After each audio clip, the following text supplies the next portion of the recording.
Alors, salut aux investisseurs et futurs investisseurs immobiliers. Parfois, tu peux voir le prix d'un bien immobilier sur Internet, c'est vraiment bas, c'est vraiment moins cher par rapport au prix normal au mètre carré. En général, quand tu vois l'annonce sur Internet, quand ça vient quand même d'un agent immobilier, il te dit pourquoi est-ce que le prix est bas. Quand ça vient d'une personne privée, il peut ne pas te le dire ouvertement dès le début. Donc, du coup, c'est à toi de chercher pour comprendre pourquoi est-ce que le prix est bas dans ce sens-là. Maintenant, je propose des coachings aussi pour t'expliquer à comprendre parfois, pour t'expliquer à regarder la documentation.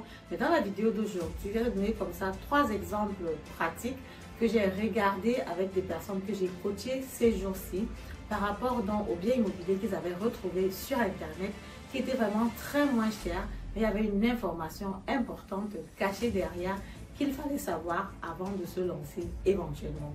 Je t'explique tout ça après le générique.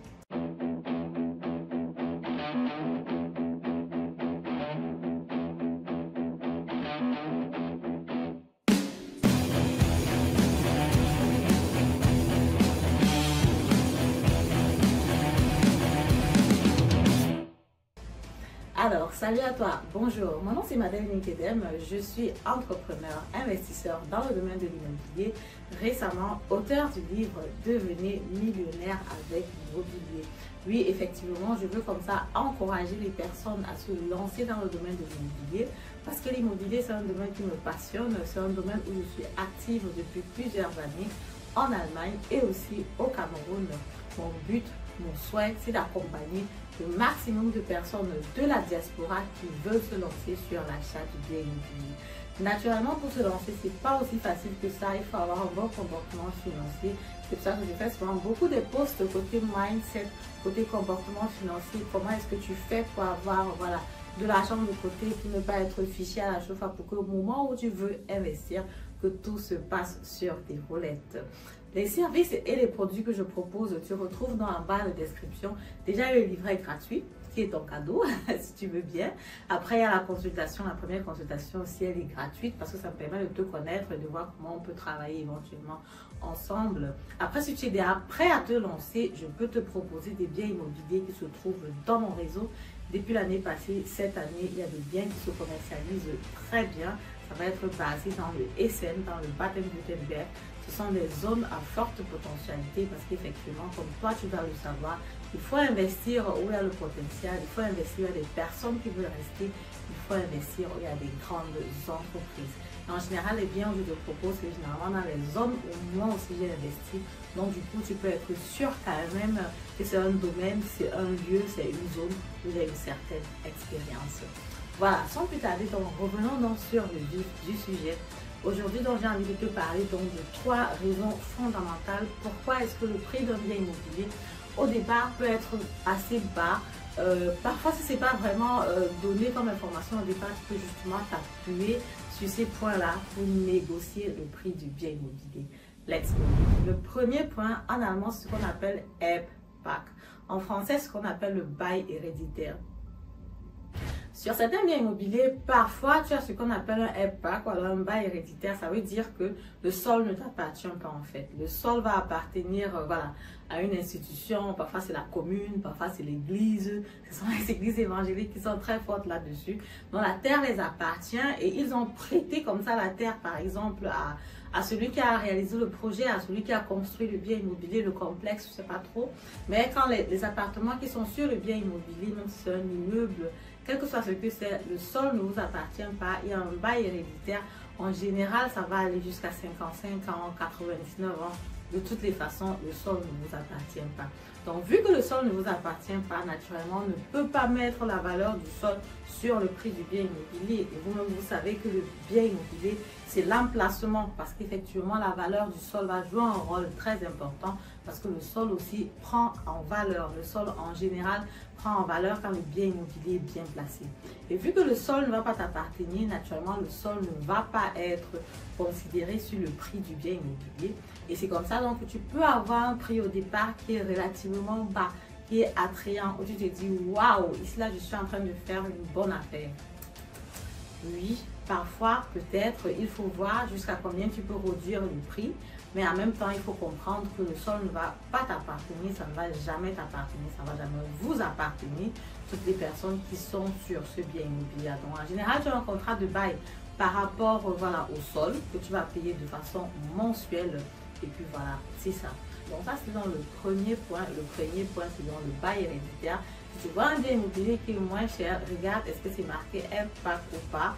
Si jamais c'est pas marqué, il faut regarder ce que ou alors si tu vois un bien immobilier où c'est marqué impact, sache que tu peux t'appuyer sur ce point-là pour négocier encore considérablement le prix du bien immobilier.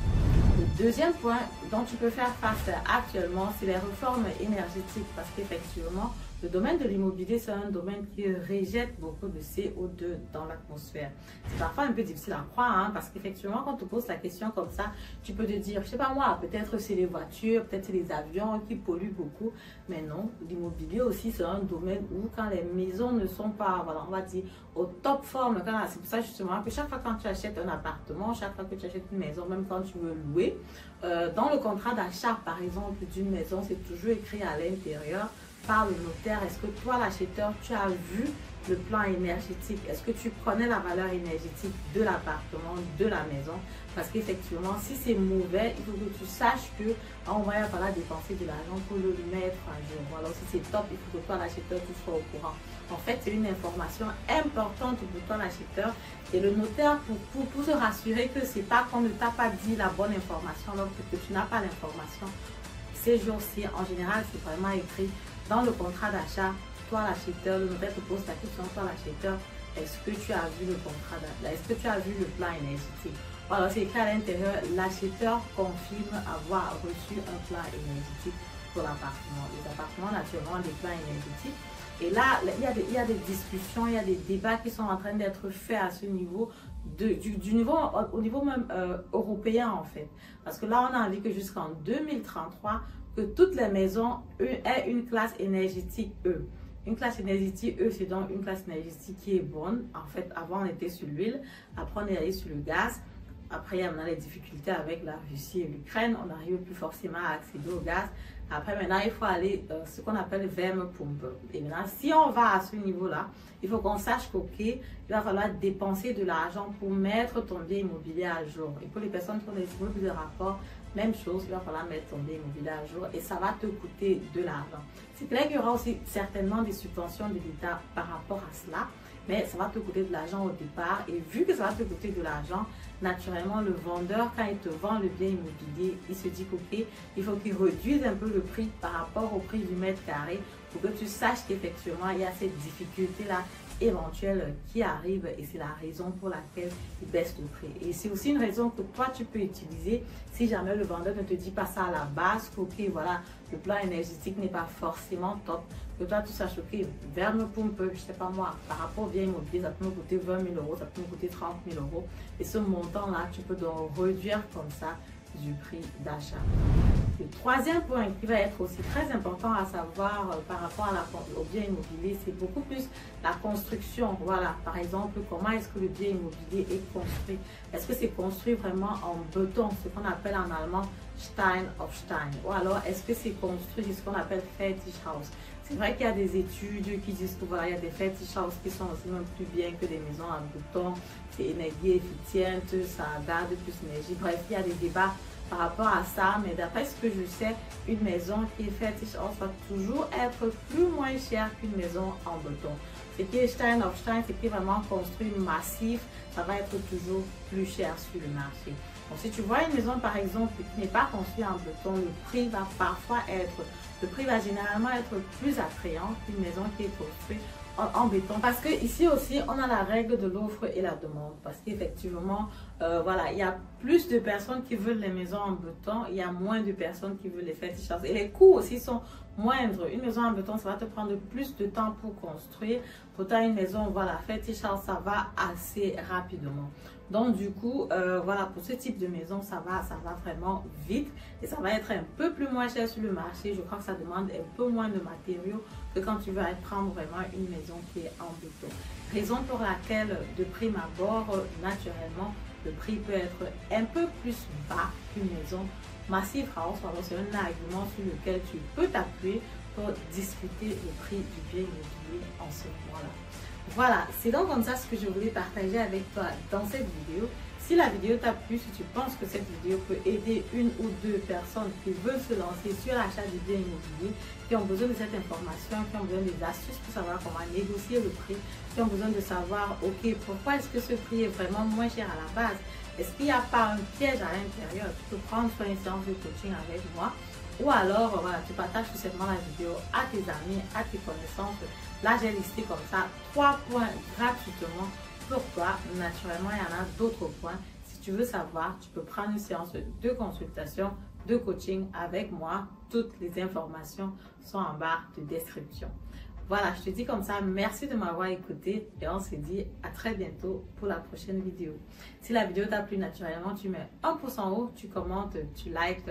Ne sois pas si avec la vidéo, partage massivement la vidéo et on se dit à très bientôt pour la prochaine vidéo.